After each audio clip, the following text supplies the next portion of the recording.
Okay. I'm gonna have to figure out how I do that. Anyways, going into this part.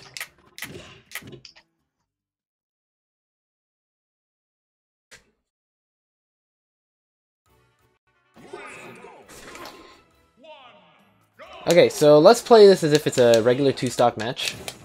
I want to see exactly what you're bringing to the table.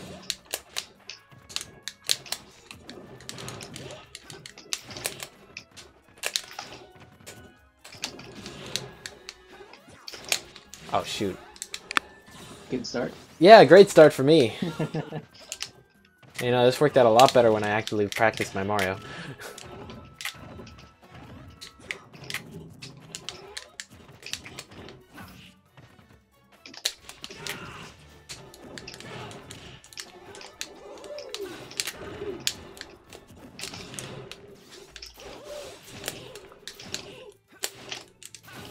Alright, let me reconsider this. Mario's not working. Mario used to be good! Not anymore. I need to practice him. Oh no. I really need to practice him. So let me bring out another character that can potentially work for this sort of explanation. A character I actually somewhat practiced recently.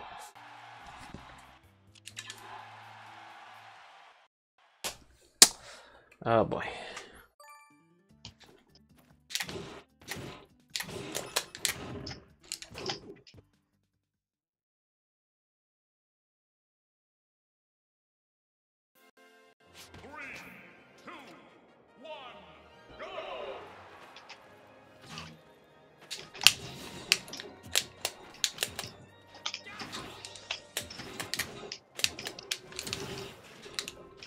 Okay. So it seems you definitely know the matchup, or you have some experience in it.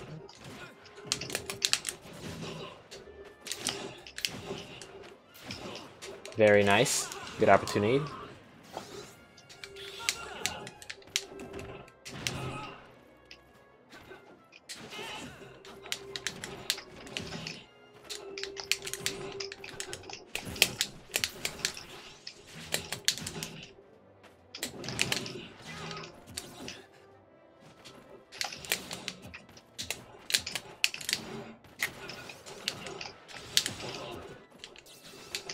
Okay.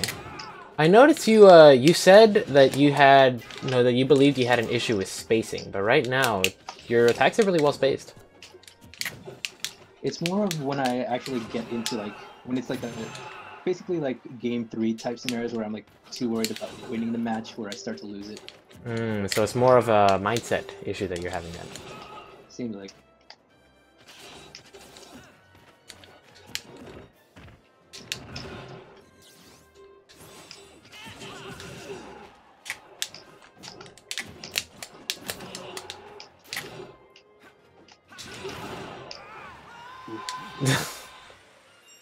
That was a little telegraphed. Yeah.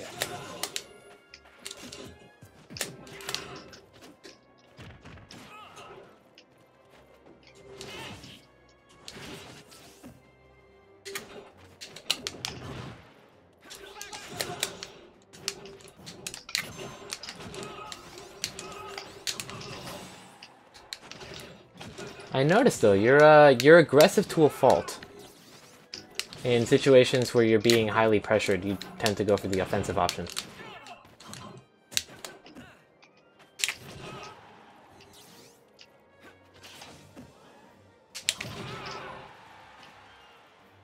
Which doesn't always serve you well.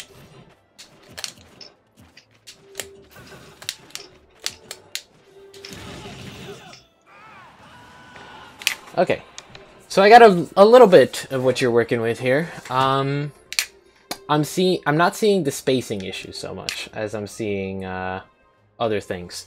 So I guess let's just go ahead and go from the top. All right. Okay, so for the most part, what I'm seeing is, like I said, when you are in a pressured situation, you're constantly going for an aggressive option. As Shulk, this is dangerous, considering that Shulk doesn't really have many get-off-me tools. If you go for an aggressive option, like I'm comboing you, you throw out a nair, considering my attacks come out a lot faster than yours, and I have a frame advantage, That's generally not what you want to do. Let's say I'm juggling you here, and you try naring out. It's not going to work.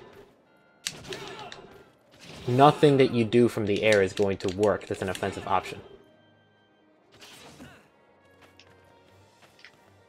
The main thing that's happening here is that when I have you in the air, your options are limited.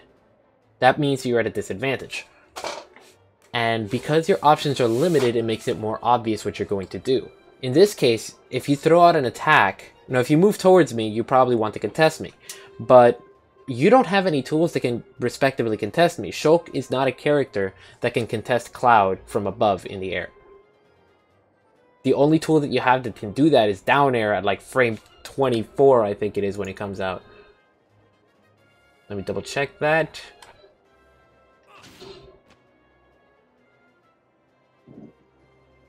Yeah, it's frame 23. It's not happening. Unless you start it like well in advance. So what you need to do instead of trying to contest me in a situation that it's impossible to contest me is you need to... Hold on, let me close that before it goes. You need to reset to neutral, essentially. Let me give a brief explanation on phases of battle. You got neutral situation. We have access to all our options right now. Like, I can move forward, I can move back, I can run backwards, I can run and shield, I can run and dash attack, I can run and grab, I can run and jump and use any aerial, I can jump, land, and grab. I can do many things. It's impossible to predict, it's impossible to predict what I'm going to do unless I'm a very predictable player. If I do the same thing every single time, then maybe I might do the same thing again. But besides that, it's impossible to predict. I have like every option in the world right now. Now, if, let's say, you have me a little further back, like right here. Now my options are limited. I can't, because I'm at the ledge, I can't move backwards without putting myself in a bad position. And I can't move forward because you're there to contest me. So here I'm pretty much stuck in place. I have very minimal breathing room. If you get closer, I'll have even less breathing room. But that right there is too close because now you're in my breathing room and I can hit you before you can react. Imagine a bubble around each character that is the range that they can throw out an attack before the opponent can react. What you want to do is you want to play in a way that puts you just barely outside of your opponent's bubble. So that no matter what they do, you can react to it with a shield or spot dodge, whatever. And you also, at the same time, want to play in a way that keeps them within your bubble, so that you can attack them without them being able to react.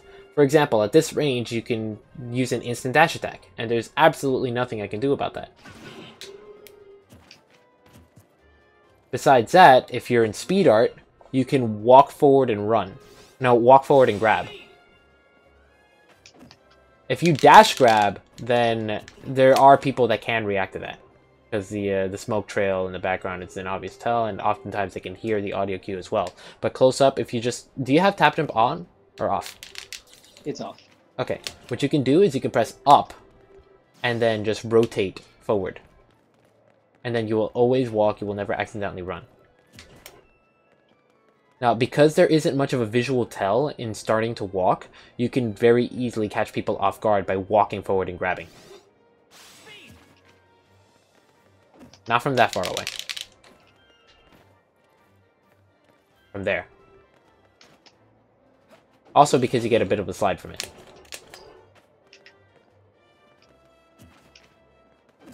Like that. Now, you also want to be careful because you don't want to get too close to Cloud. You don't want him to be able to do that to you. That's the issue with Cloud. Cloud is one of the few characters that is better at this than Shulk. Because not only do I have big sword and I'm fast, but I have better frame data than you. So you generally want to respect Cloud, and this is why a lot of people who run into Cloud get bodied. What you have to do is you have to get within the bubble, then within Cloud's bubble, and then step outside. You want to bait his attack. You want to put yourself in a position where Cloud thinks, hey, I can hit you for free, and then you back off, Cloud throws that attack, and then you punish him for that attack. I'd say the line from where I'm standing is about, let me see. The bubble is about the line that you have your foot over. So right now you're too close. Now you're fine.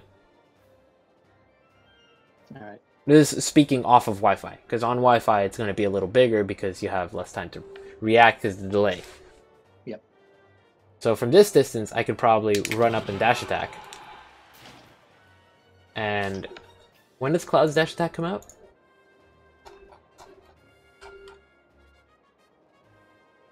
Let me see. Frame 9. So essentially I have about 10 frames to reach you with my initial dash before it becomes impossible to react to the first hitbox of it, because dash attack does last until frame 18. If I do a max distance dash attack, you can't react to it. Max distance instant dash attack. But anything besides that is not going to be a good time. So for Cloud, is it safe to say that you said that I should be just outside the bubble, but for Cloud, should I be just a little bit more than that? I mean, if you want to stay out in a range where he can't catch you without reacting, yes, you do want to be outside that range. The reason you would want to go inside the range would be if you want to bait his attack. And even then, it would be better to stay outside the range but make it look like you're going in. And then from there, what? And then you can punish that dash attack. That's if Cloud decides to go for dash attack. There's other things he can do. He can down tilt. He can run up and up air. He can reverse nair. You know, he's got a lot of options. Cloud's a really good character for this. That's why his passive game is so good. Which, that's one of the things you wanted to talk about, the different playstyles. And this kind of ties into that. So, because Cloud's bubble is so big, that's what makes his passive play so good. Not only is he able to cover so much around him, but he's able to get so much reward for covering that space. Because if you make a tiny mistake, like if you try jumping in and nairing, and I catch you out for that, right now it's not working out pretty well, because it's impossible to react, but if I catch you out for that, you get bodied. You know? I guess what I meant is like if you try doing it from a longer away distance, where I can react. Like, if you try rushing at me from here, then you're gonna get bopped. And then I can start a combo off that, you know? So, generally, you don't want to be that guy. You don't want to jump into Cloud. That's stupid. It's not gonna work out well. Yep. So, moving on from that. That is, moving back into the phases of battle. Neutral, everyone has the same options. You get someone to the ledge, they're in disadvantage, you're in advantage. When you're in advantage, you have more options than your opponent. That means your opponent has less options, and because he has less options, there are potentially options that you have that can cover multiple options of his, or you now have less options to worry about. Like from this distance, Cloud isn't going to be able to back off, because if he backs off, he's off stage, and then he's on ledge. It's not going to be a good position. Then he's in an even worse position, right? So when your opponent has less options, now this means that you can start making reads. If you make reads in neutral, you're going to get bodied, because it's going to be like, okay, if you get it once, you're good. But if you fail to read any of the other 29 things you could probably do in the situation, you might get bodied, you know? Mm-hmm. So, moving on from this. When you are in a disadvantage, like let's say you're being juggled by Cloud, if you try attacking Cloud or moving towards him, it becomes obvious what you're going to do. And then Cloud can very easily cover it. So generally what you want to do instead is reset to neutral. You want to put yourself in a situation where Cloud can no longer cover what you're doing. So for example, if I'm juggling you in the air, you can go away from Cloud.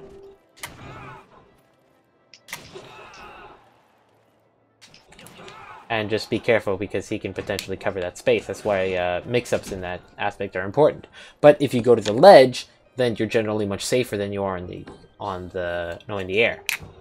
That's why a lot of people advocate going to the ledge against Cloud. Even though Cloud can potentially trap you at the ledge, it's a lot better than being juggled, right?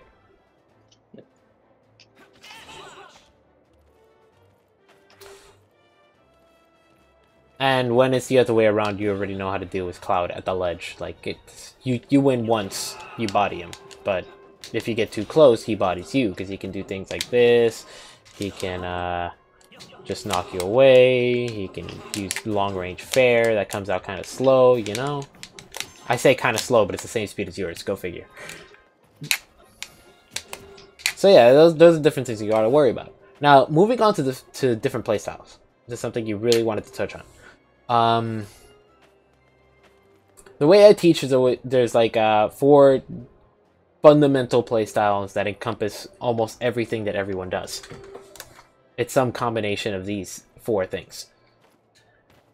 And the way I break it down is like this. There's active playstyles and there's passive playstyles. Active is aggressive, in your face. The aim of an active playstyle is to take your stage control from you, to get within that bubble and to intercept you at your own game. The aim for a passive playstyle is to keep people out of your bubble and to use your stage control as a resource to defend your control of the stage. So one is forcibly trying to get their control of the stage, the other one is protecting your own. Now, there's some misconception in this. Like, I had an argument with someone because they said that, like, for example, Cloud rushing at you with a dash attack shouldn't be considered a passive playstyle. But it is, because he's still within his bubble. If he steps outside of that bubble, then it's not passive. But as long as he remains in this bubble, it's still a passive playstyle.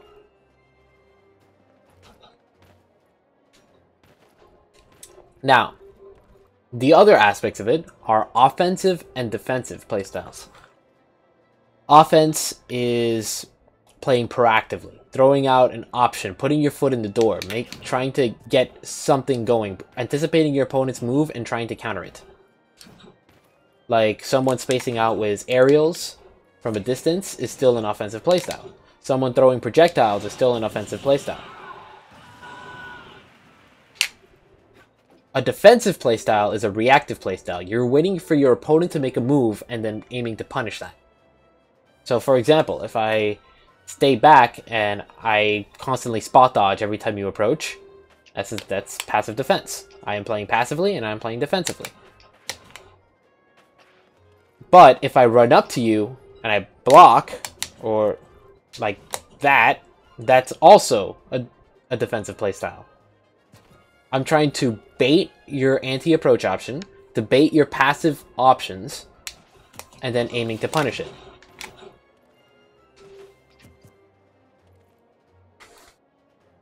That's where a lot of people have a misconception. They say, like, that you're playing, no, they think that passive means defense and active means offense, but that's not the case at all.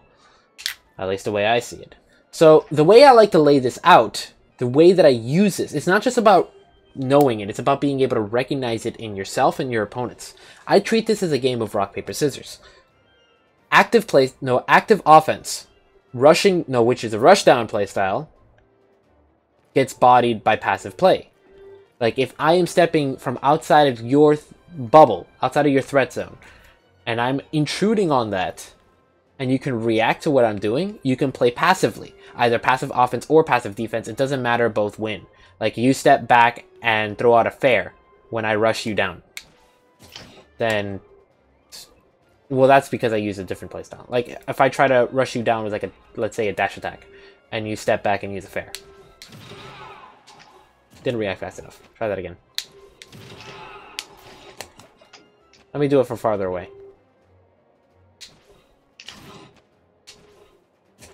Then you see where this is going though, right? Yeah. Okay. Alternatively, if I do the same thing and you spot dodge, you can now punish me. Things like that. So, active offense loses to passive playstyles.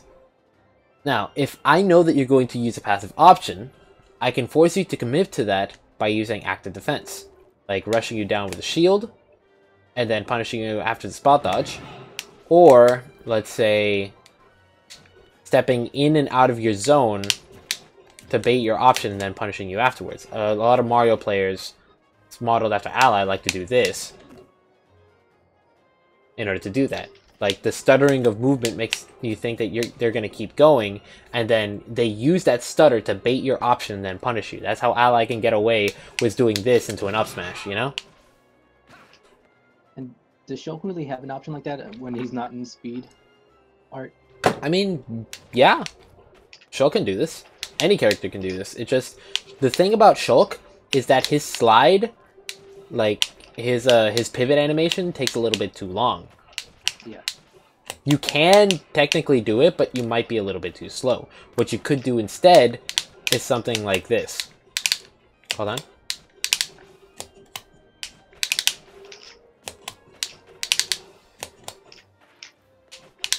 It takes some practice to be able to do that.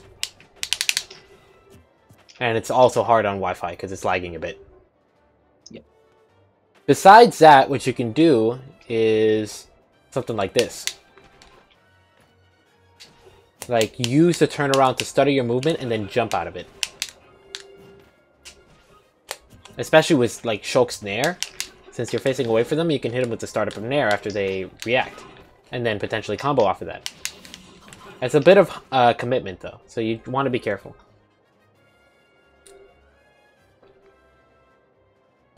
But there are options you can do with that. Like, essentially, keep in mind that active defense is the option that baits. It's a bait and punish playstyle. Acting out of it, doing the overcommitment Nair, for example, would not be active defense. That would be active offense, switching between the two. That'd be aiming for the punish after the stutter. But the thing that led to it was active defense. What I'm saying with this is don't be overzealous. If you try to punish when the person did not commit to an option, then you're getting bodied there. Now, but on the bright side, they can't react to it. That's what's important about this. If you do this right, the idea is to make it so that you either break through their zone. Like, let's see the difference between this. I'm gonna run at you and I'm gonna grab, okay? I want you to spot dodge to grab. Holy crap, this lag. Yeah, that happened. Okay, let's try that again. And it's back.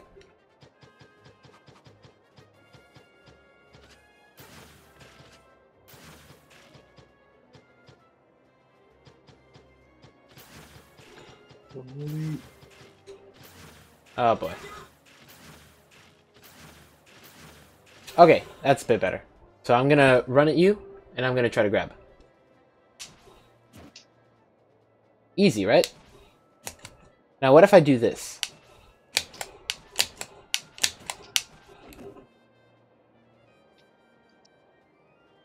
What I do with that is I make it so instead of reacting to this point, like you see my movement here, and you see my track path, and you can react to that because you're anticipating when it's going to connect. You're seeing point A to point B, you're seeing my speed, and you're like, okay, it's obvious he's going to reach the point right here. Mm-hmm. But when I do this, what I'm doing is I'm moving point A to a lot closer than you. And then, at that point, you can't possibly react. That's why things like dash dancing was so prevalent in Melee. A lot of people thought it was just to be flashy, and those people were bad. But what people actually used dash dancing for was to get in and out of someone's bubble, and then be able to hit them without them being able to react. Or to bait an option. It's a two-way street. Now, if you want to beat this playstyle, what you have to do is commit. You have to go in, rush them down. If they're playing to try to react to your reaction, then make it so they can't react to it. Snuff them out. So for example, if you try running up to me and doing something like that, and I just run up and grab you, That's active offense beating active defense.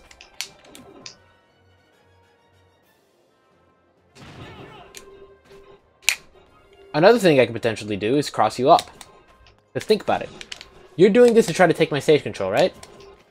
That's why you're rushing me down. You're trying to force me off stage. Now, what if I move into you with an attack aimed to cross you up?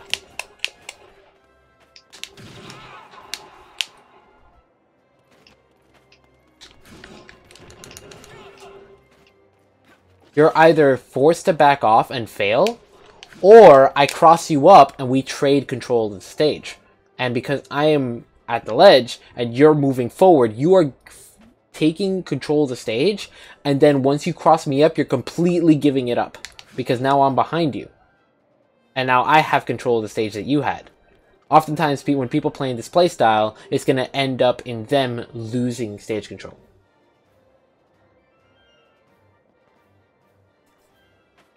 So either way, you end up taking a win. Even if it's not a direct win, it ends up working out in your favor.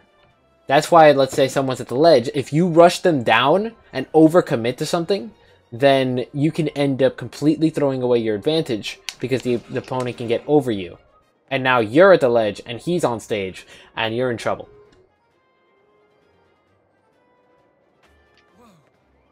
So, that's a basic premise of the 4 playstyles. Cool. Is there any questions you wanted to ask about that? Nope. So like I said when we talked earlier, what I'd like to get down is not getting lost in the match and being able to, and like you said, it's a mindset thing, I guess, where I don't get so lost in the match where I don't recognize these playstyles, so I would like to recognize the playstyles and be able to adapt to them. Okay, let me ask you this: when you're in a match, what is generally your goal in the match? Not gonna lie, when it comes to people that I've lost against often, it is to try and beat them, and I know that's not the way to go at it. Definitely not the way to go at it. In fact, that might have more to do with it than you think. Is it? 3, 2, 1, go! Let me see, Lola didn't... active offense beats... No. It's active offense loses to passive play in general. And passive play in general loses to active defense, and then active defense loses to active offense. Yeah, Zorx, how you doing? Okay, so, essentially, you want to think of it like this. If you go into a match and you're thinking that you want to win, your goal is to win. You might play well at first, but then certain things start happening to the match. There are things that put you farther away from that goal. Like maybe you make a misinput, maybe you get read by an opponent, maybe you fall into disadvantage, maybe you lost a stock. It could be anything that triggers this sort of thing. And slowly but surely, you're being pulled out of this situation where you can potentially win the match. You're being put further and further away from your goal. And that kind of thing starts putting you on tilt. If you put yourself on tilt, you tend to make more mistakes, and more mistakes means you put yourself further on tilt until you finish the match feeling like a salt bucket. It's not pretty. So, thinking about that, from that perspective, what other things that you could potentially do is playing with the goal being to learn, and playing with the goal being to play your best. And these two are very similar, but there's an important distinction with them. If you play to learn, you're actively experimenting. You're observing everything that's going on. You're trying to take in details. And this sort of mindset when playing the game means that you're going to be a lot more observant of your opponent and your own actions, which ends up working out better for you in the long run. Meanwhile, if you play to play well, you're going to have a similar thing. You're going to be trying to do your best. You're going to make sure that you don't that you are observing the opponent the same way, but you're going to be less experimenting in nature. You're not going to test stuff to see if they work. Instead, you're going to rely on the stuff you already know. So they're good for different situations, for different levels of play. Once you feel fully confident in your abilities is the time you come in to play well. But at the same time, keep in mind that even though it might make you play a little bit more reliably in the short term, it might stunt your growth if you rely on it too much. So, moving on from that. If you use one of these two playstyles, you're going to be able to know one of these two mindsets. If you try to force yourself to stop unconsciously lusting for the win, and instead lust for experience and learning, then you're going to notice that you're going to be seeing a lot more things in the match. You're going to be noticing options that your opponent tends to go for. And as a result, you're going to be able to observe tiny little details in their playstyle, tiny leanings that you can use to try to determine what playstyle they're using. Like, for example, your opponent's staying back and zoning you every time you get close. Okay, that's passive offense. Pretty easy. Your opponent is... you're rushing him down, but constantly he is stepping out of the way. Like, maybe he's rolling, maybe he's spot dodging every time you get close, maybe he's holding shield every time you get close. Maybe after a few times you realize this isn't working. What's going on? Then you step back and see that he's doing these things, and you're like, oh, he's playing passive defense. So I should play active defense to break open a hole in his defense. Another thing you could do is you don't always have to play the winning hand in rock, paper, scissors. Like, if someone is playing rock, you don't always have to play paper. What you can do is you can go the safe option and play rock as well, because you will either tie, or if he tries to mix you up with scissors, you will win.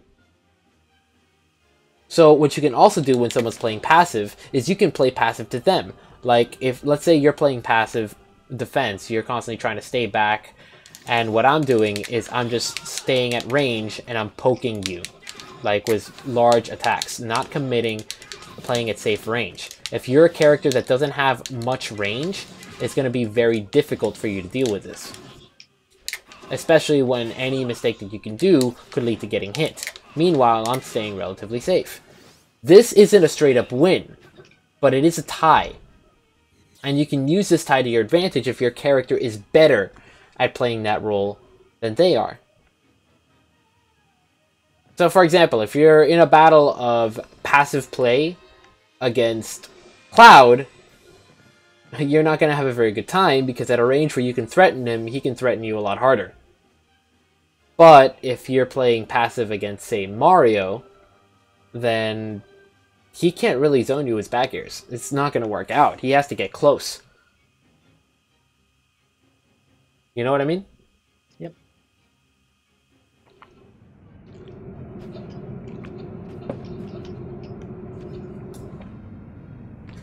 Okay, so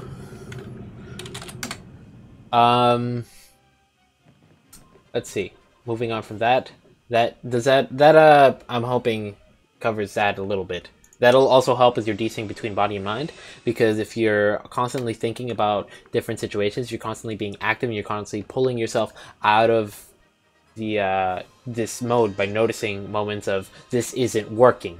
Why? And then you ask yourself why, and you answer it by stepping back and observing the battlefield. That would be what would help you break out of autopilot. That's the moment that you need to use to break out of autopilot, and you need to be able to get into that moment at a moment's notice. You need to be able to adapt at a moment's notice, you need to be able to adjust yourself at a moment's notice. And at the same time, you need to be able to not let up. Like, don't try to reset to neutral once you have an advantage. You need to take that advantage and push it as far as you can without giving it away. Like, let's say I convert off of something, I get a nair, throw you off stage, and then I'm rushing down. And then, like right here, I keep trying to throw you off, I keep trying to stay here. And then you get past me and roll. Boy, oh boy, now I'm in disadvantage. Because I didn't respect you. Or, even worse, let's say I knock you off stage. and then I go off stage and get hit like that and get knocked off stage, or worse, I get stage piked. Now I'm dead when I had a huge lead on you. So these are things you don't want to do. What you can do instead is you can play a safer way. Knock them off stage, and then threaten them when they're off stage. But, oh, okay, dead. Watch them kill themselves, you know, that's the best way to win.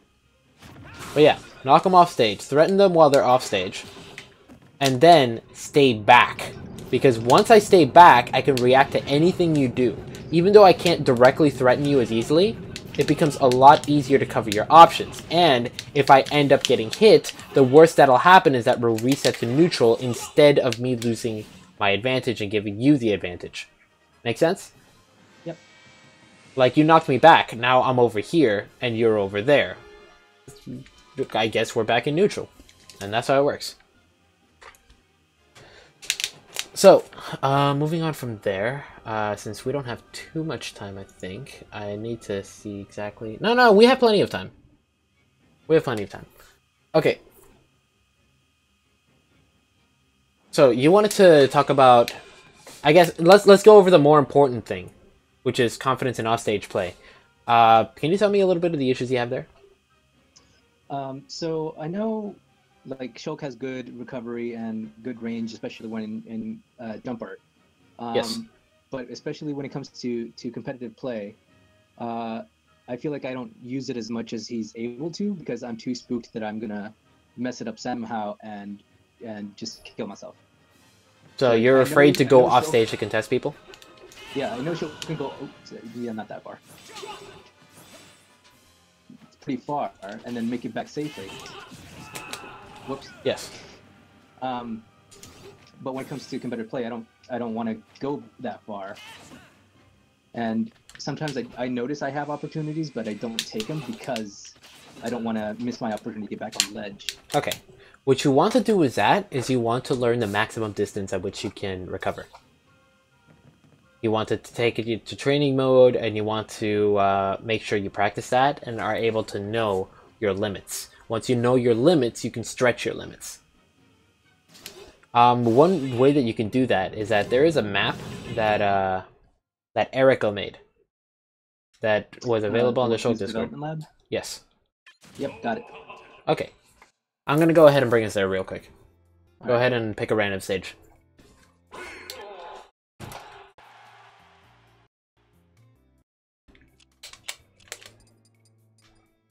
I think this is the old version of it. I haven't updated in a while. Yeah, I think some people are having troubles downloading the most recent one.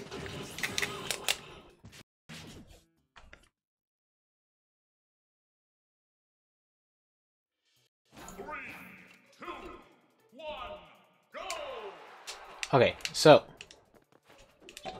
the areas that you generally want to practice of this stage in order to practice what you need is with these barrels down here.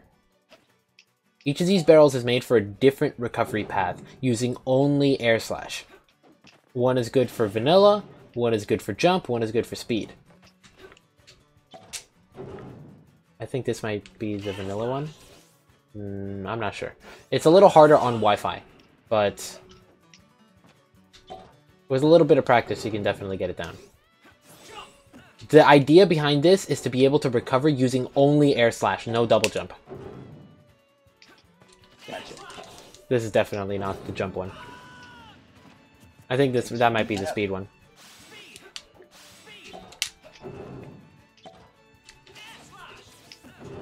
Like that. So with a bit of practice on this stage, you can definitely be able to make that happen. Whoops.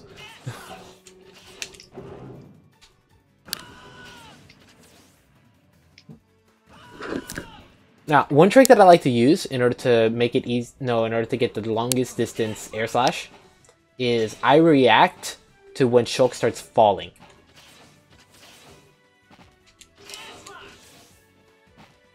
A lot of people like to react to the point at which the beam disappears, but if you do that, you're actually wasting some frames. If you react to the point where he starts falling, then you have it perfect, regardless of the situation. Like, keep in mind that if you hit someone, there's some hit pause on the attack. Like, Shulk freezes for like 7 frames. But if you react to when Shulk starts falling, it doesn't matter because that's well after the 7 frames.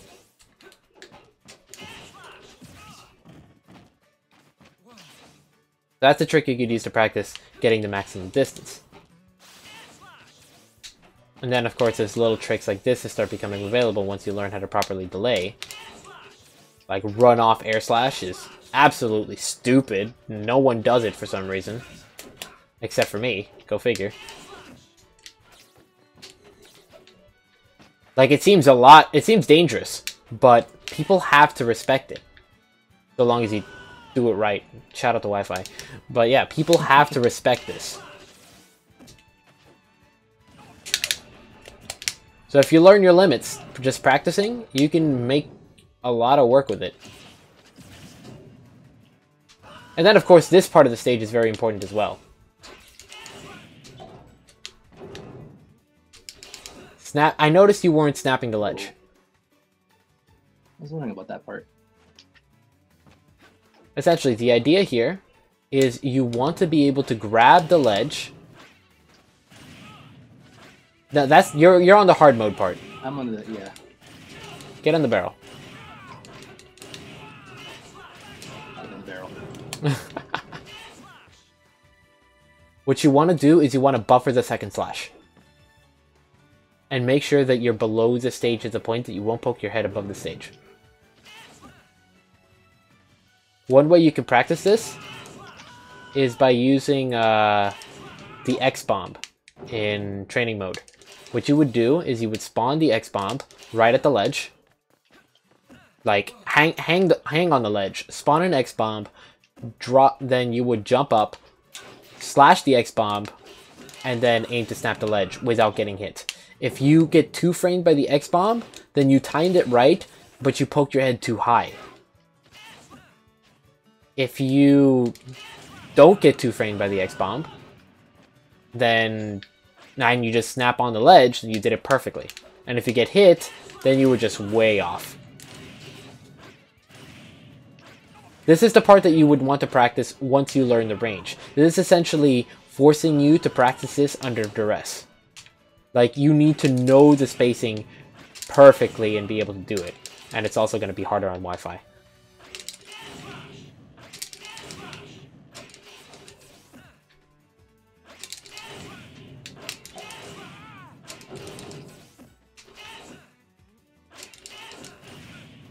There we go. I did it once.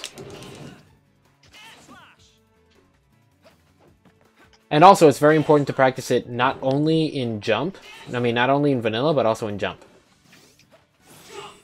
Oops. Hey, we got that delay. There we go. Alright, take care of yourself, Zorks.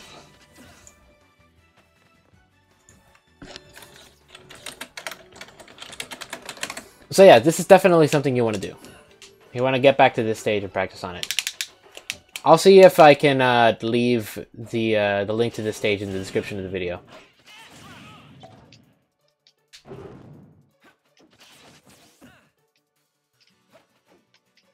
Anyways, let's not spend too much time practicing this because we don't have all that much time. This is just the introduction to this. So, once you get more confident in the maximum delay of your of air slash, the maximum range at which you can travel out, and the mechanics that accompany that, like there's some issues with there's some universal mechanic issues that Shulk tends to suffer from that will be covered later on, but it's just know your limits. And if you, for some reason, start having this issue, where you end up falling down like that, instead of at maximum speed. Yeah, you got a air dodge, right? Mm-hmm.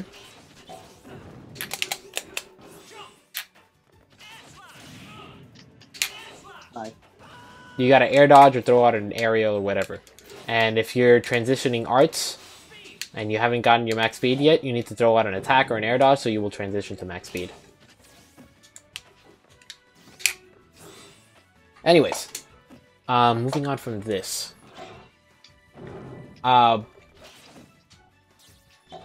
You wanted to talk about Malk, and you wanted to talk about up B out of shield. Okay, so let me ask you first off, what is your control scheme? I currently have R set to jump, L to grab, Z to shield, and C tilt stick. Okay. So and when it comes to Malk, it's more of like I practice the timings of the different kinds, but it's using them in the heat of battle, basically. Okay, so you know the timings for Malk, you just don't know exactly when to use it. A little too late. Yeah, way too late. Okay. So you said R jump, Z shield, what else? L grab. L grab. Okay. Now, you can do quite a few of these with R jump, which is good. You have that set. I personally use R special, which allows me to cycle arts while moving around very freely and still having access to all my attacks. So I could, like, do that.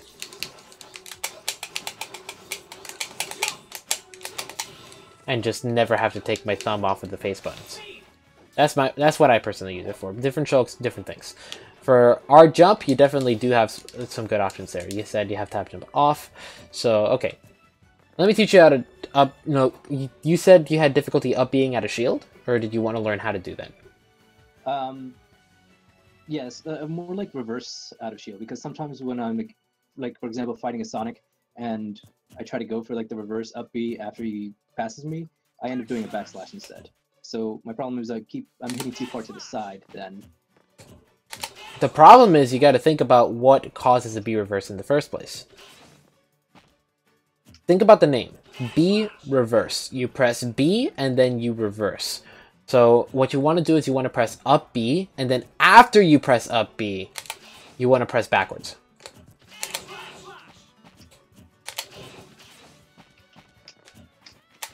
What you can do is you can start from up, and then you can rotate to the side. Or to, like, I like to do up to up and diagonal. It doesn't have to be very far rotated.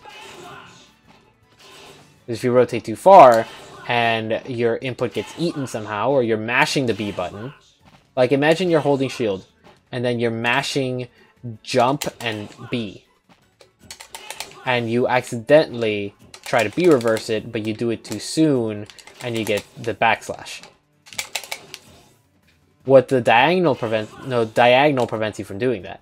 Because if you press the thing diagonally, then you're always going to get air slash.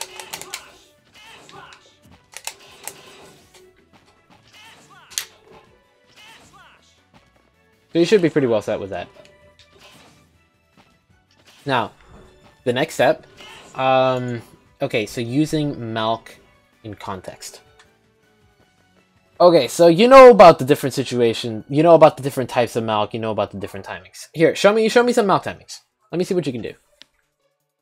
Alright, just call one out. Okay, do a full hop fast fall. Malk on whiff. Oops, that's just short hop. Way off. Yep. Maybe it's because it's Wi-Fi. Because no. Wi-Fi should have nothing to do with it. Full hop fast fall. Here, let me show you the timing. No, that would be the timing for a full hop no fast fall. Doing it up here.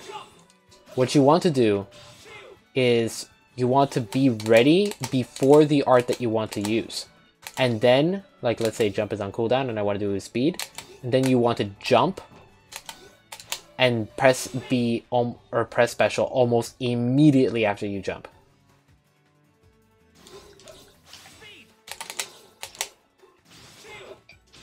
And it would come out like this. My fastballs are not coming out. You can mash fastball. Not quite, but close. The thing is, you're pressing special before you press jump. You have to press jump and then special. And not multiple times.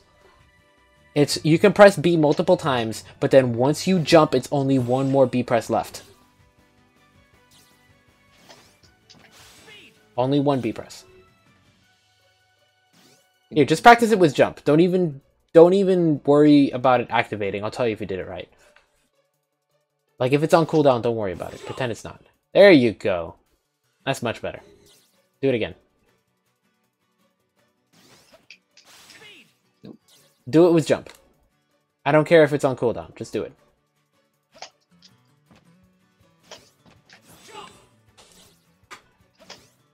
There you go. And before, my problem was not being able to short hop. Now I'm doing it too much.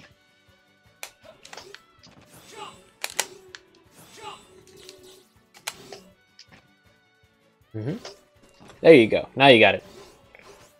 It's a set timing. Doesn't matter if you're lagging or not. And then you would be able to cycle the arts and then on a dime, pull it out.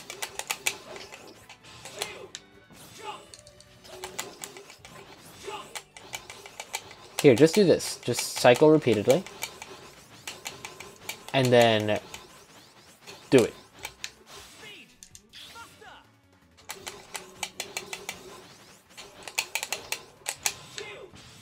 There you go.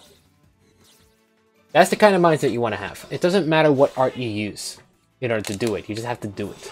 Like, the only thing that matters is if it's on cooldown or not. And if it's on cooldown, then you can fake it out.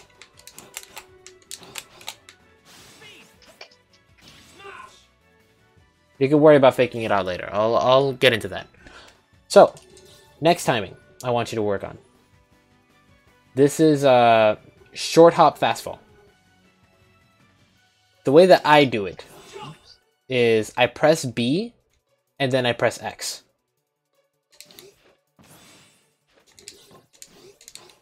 Oh, whoops.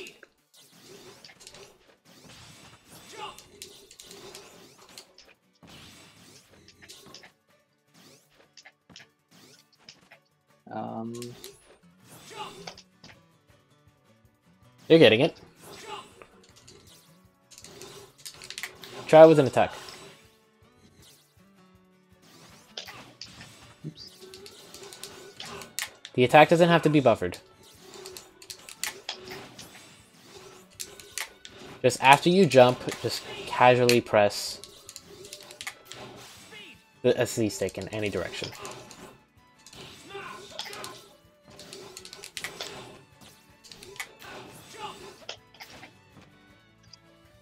Or even just press A, you know? Okay, forget the extra button press for now. Just worry about being able to do it in the first place. Okay, that was good. There you go. This, I think, is one of the most intuitive methods. Even though the other one, the short hop fast, this one, the full hop fastfall, I believe is one of the easiest methods. This one is not as easy, but it's intuitive. It's just B, then X. That's the way I do it, at least. Different times for different people, different speed, different hand speeds. But this is, I think, is just a very common speed. If you do it relaxed, then you can do it repeatedly. And I think that's my issue. I'm worrying too much about like throwing out an aerial. One thing that you'll learn with anything that you practice is you have to do it effortlessly. It doesn't matter how hard it is. It doesn't matter how little you've practiced it. You have to do it effortlessly. Does that make sense? Yeah. Just treat it as if it's not hard at all. Just treat it like you can do it relaxed. And then you will be relaxed. It should not be difficult. You shouldn't have to strain yourself. And it might not happen at first. Like, you're still going to struggle. It's not going to magically fix things. But what it's going to do is it's going to make it easier to work on, and it's going to make your muscles more relaxed, and it's going to make the whole experience of learning it that much less stressful. This goes for anything in life, whether you're practicing an instrument, playing video games, playing sports, working on a craft, you know, anything. Drawing, you have to do it effortless. You can't stress it.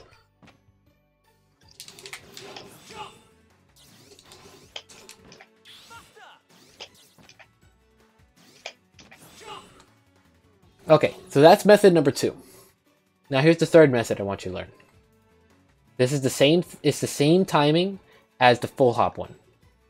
I want you to jump, and then I want you to double jump right before you hit the ground. And then fast fall. Oops.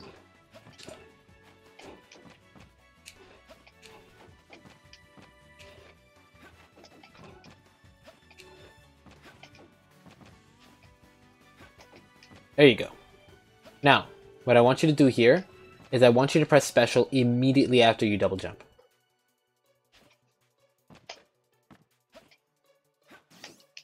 Too late. It has to be immediate. Like this. Hold on.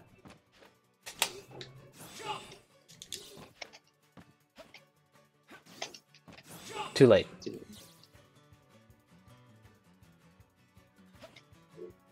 You'll want to double jump using the trigger. Keep hitting it a little too late.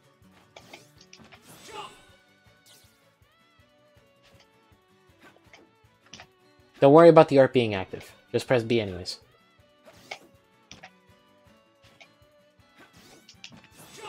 Way too late.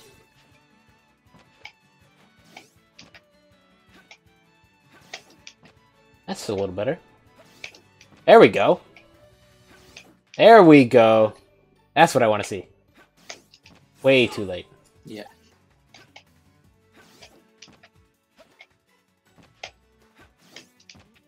Does it matter if it's a short hop for the first hop? It does not matter. Okay.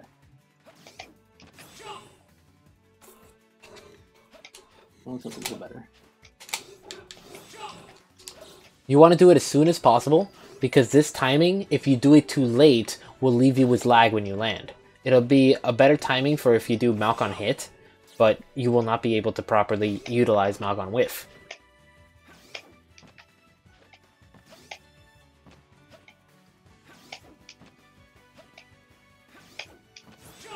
That's better. A little bit. You can do it sooner than that.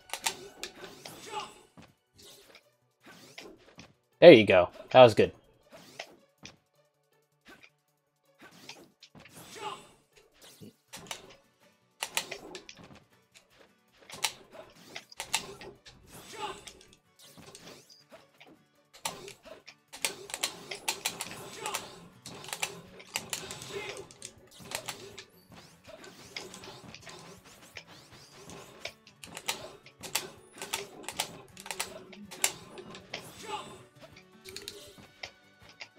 It's a little harder than it will be when you're practicing offline, but I do want you to remember this timing.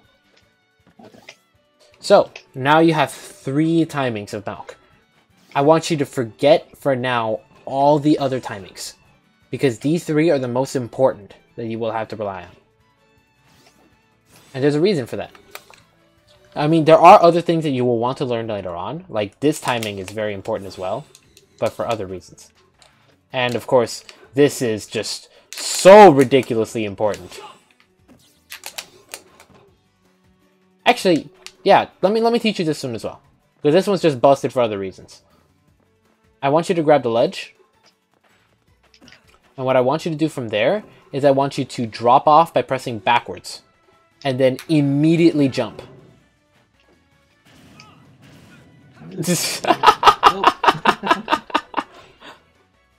Okay, let's try that again. You said drop Drop. off and then immediately jump? Yes. Like that. And now, immediately after jumping, I want you to use special.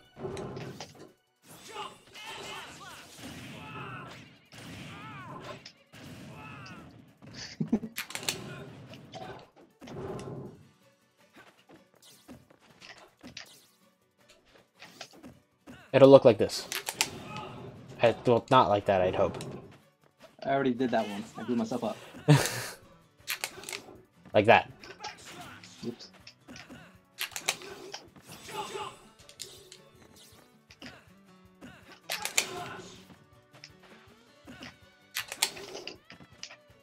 Do you fast fall or do you just regular fall? Regular fall. No fast fall on this one.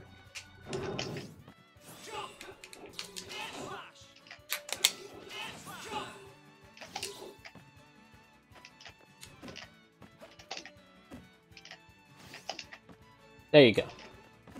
Now, here's what I want you to consider with this. Try to trap me on the ledge.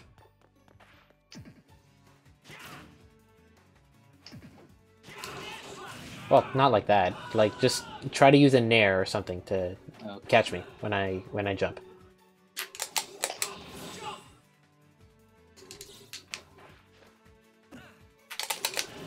Okay, that ledge is frustrating. But with this one over here? Yeah, that one would work perfectly.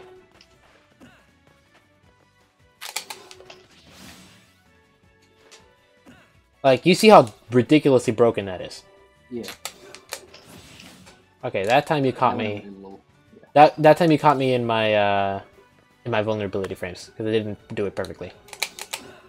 Or rather, even if you do it with the timing that I gave you, it still has like 1 frame of vulnerability. But that's still incredibly good, and there is a way to make it perfect. It just needs some self-discovery. It needs some discovering.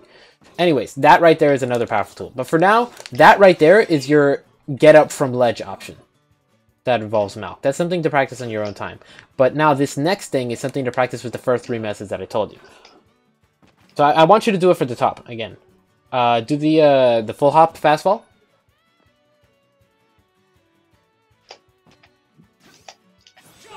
Not my fast fall again.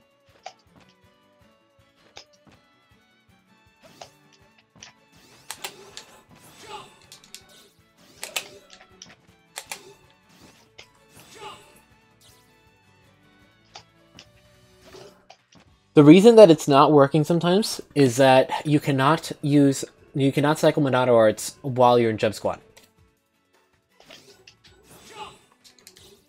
You need to do it after you leave jump squat.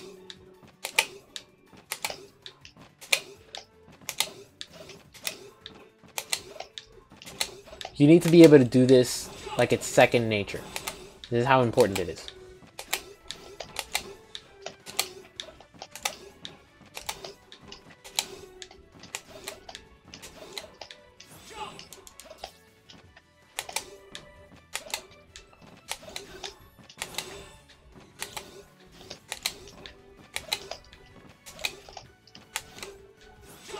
We gotta. When is the best timing to actually hit down to fast fall? Because for some reason it doesn't want to come out for me the whole You time. can mash it. It's something that can be buffered. What you want to press down when Shulk reaches the peak of his jump. But if you do it 10 frames before, you can buffer it. Now, I want you to do the short hop fast fall. You're jumping way too soon.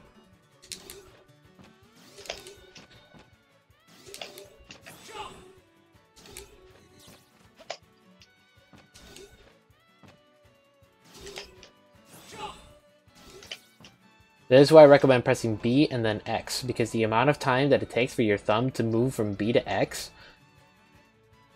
relaxed is about the time you need to do it perfectly. I see, that actually works better. There you go. Perfect. That's something for you to practice on your own time as well. And now the third one.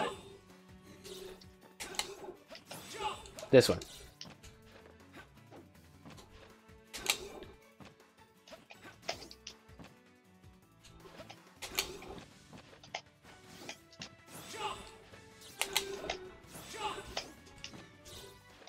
Think of it the same as the, think of it as an aerial version of this. That's all it is. It's just an aerial version of this. It's the same input. It's just you're doing it with a double jump.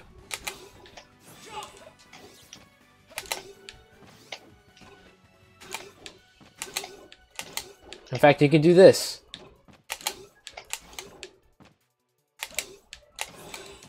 Wait.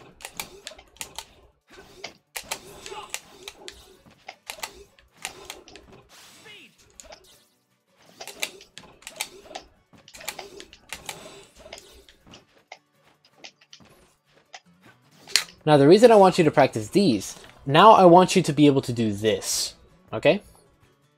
Considering that you have the timing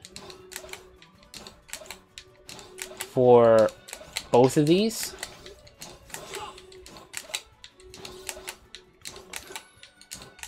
you want to press B right after you jump and B right before you land.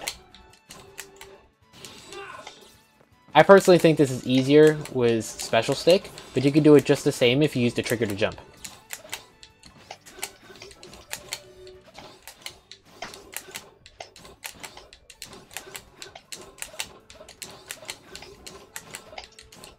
Are you fast forwarding with your first hop too? I mean, I'm not double jumping. I'm just jumping up and down. I meant, sorry, I was talking about the timing there. You don't have to. Okay. It doesn't matter. It just matters if you double jump near the floor. So you can set this up with any situation. I can jump from all the way up here. And then do it.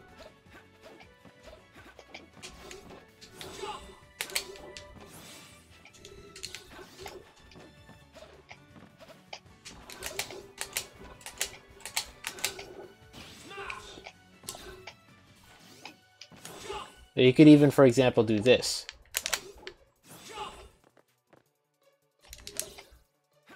Alright, I gotcha.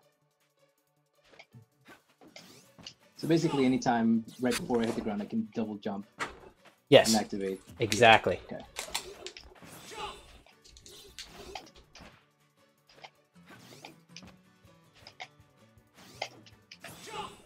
Perfect. That's exactly what I want to see. Yeah, my problem right now is I'm letting myself get too close to the ground. And it's Wi-Fi. It'll be a lot easier to perform off of Wi-Fi. It's just I want to teach you the method so you can practice it on your own.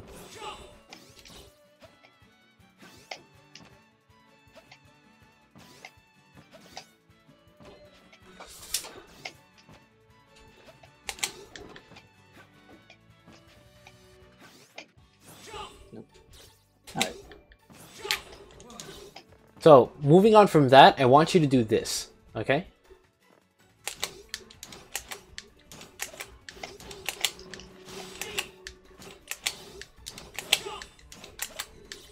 Okay, so you're hitting B right before you jump and then... Hitting B right before I land as well.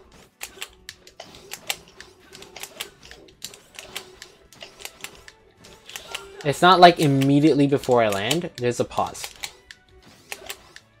And you don't even have to jump right away. It'll be like...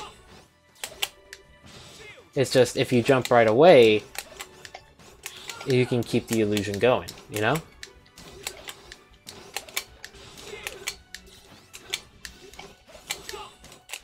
You'll see why I'm hitting B the moment before I land. Actually, I'll just tell you why. Essentially, the idea is you can keep doing this, and then at a moment's notice, you can swap to this.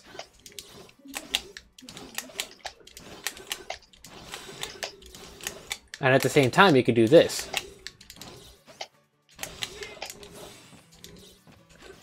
I personally swap between R and B because I use special trigger.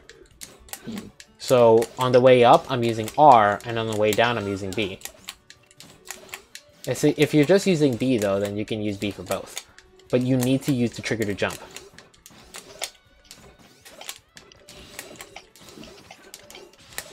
The idea behind this is to be able to just cycle between your Monado arts in a way that no matter any single time you land while doing this, you can have a Malk. It doesn't matter how you land.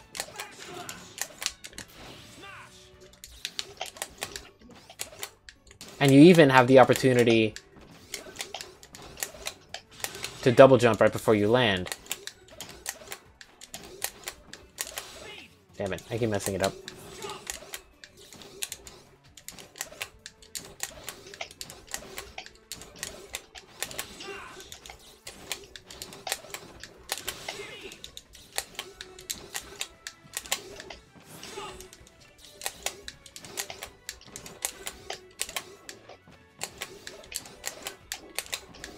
Like that. Hmm. This video will be going up on YouTube, so you can go ahead and study this in the future. But generally, this is what you want to practice when practicing Malk. Because it's not just the ability to use Malk that's important, it's the ability to be able to use it in a practical way in a situation you can actually make use of it. Like for example, your opponent is standing here, block an attack real quick. And then I do that, and I dodge their attack. Well, assuming the attack isn't delayed for 20 years. Like if you grab, for example. Whoops.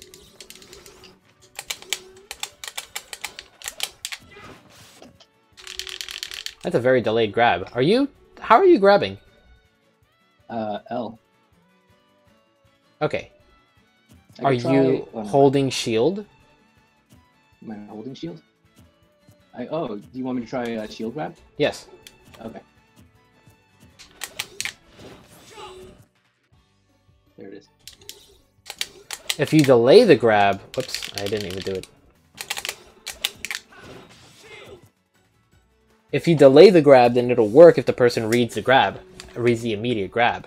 But I mean, that's a pretty risky bet you're doing, because at the same time I could just do this.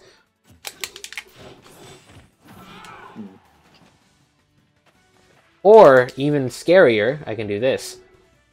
Let me see. Wait, no, stop. Let me get jump art back. Okay.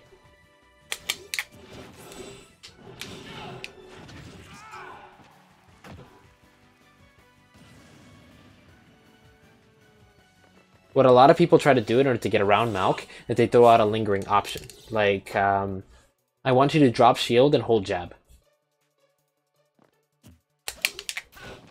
Whoops.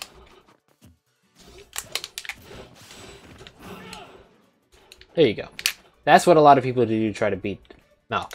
But at the same time, if I think that you're going to throw out a lingering option, I can do this.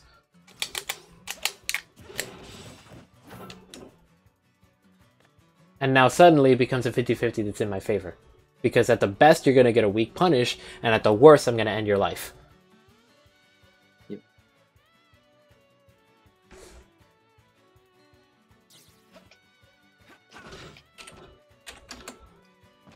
So, anything else you want to clarify before we go ahead and end the session? No, I think, would you say that what I should practice right now mostly are those mount timings? I wouldn't say mostly. I think the other aspects of your fundamentals that we spoke of earlier is more important. But in terms of tech, yes, the Malk timings is going to be the fundamental building blocks to every other Malk setup in the game. What I don't want you to do is I don't want you to become over-reliant on Malk, because there are situations that you're going to find opponents that Malk is not going to work very effectively on. And if you try to force it, you're going to get bodied. So, don't rely on it. A lot of Shulk players, when they start practicing Shulk, become over-reliant on tech. And you don't want to be that person because you end up stunting your growth. You'll learn an invaluable skill, but you won't know exactly when to apply it, and you'll apply it in situations that you shouldn't. You'll keep trying to do so, even though it doesn't always work. Right. So just be careful with that. If you master everything else, and go into learning Malk with that mindset of advantage, disadvantage, beating certain options. Like, for example, one way that I can describe this is Malk is a way to switch to active defense from active offense. So, for example, you're playing passively, you're holding shield, and I jump at you using active offense.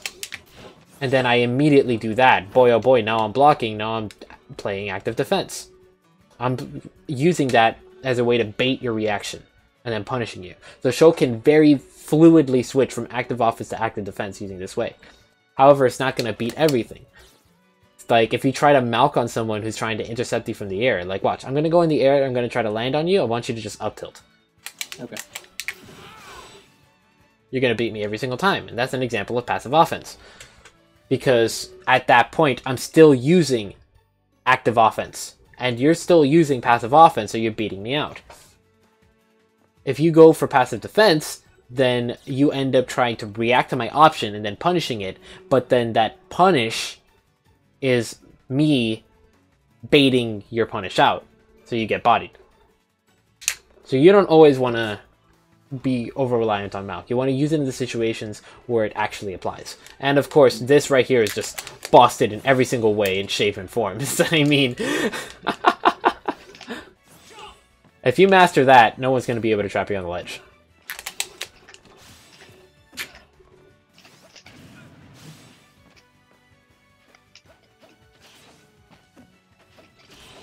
Anyways, on that note, we are out of time, so I'm going to go ahead and end the session.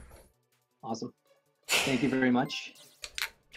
No problem, man. Glad you enjoyed. And keep it up. On that note, guys, this lesson was done as a donation reward incentive for Maverick, who donated $20 to the stream. If you're interested in a session like this, please let me know. I am more than willing to help people out for helping me feed myself, you know? But yeah, if you haven't done so already, please consider following the Twitch account. I do streams like this all the time. I have a YouTube channel as well that I'm constantly uploading stuff to, so definitely check that out as well. And yeah, follow on Twitter, all that good stuff. And take care of yourselves. Peace out, guys, and thanks for watching. Bye, people.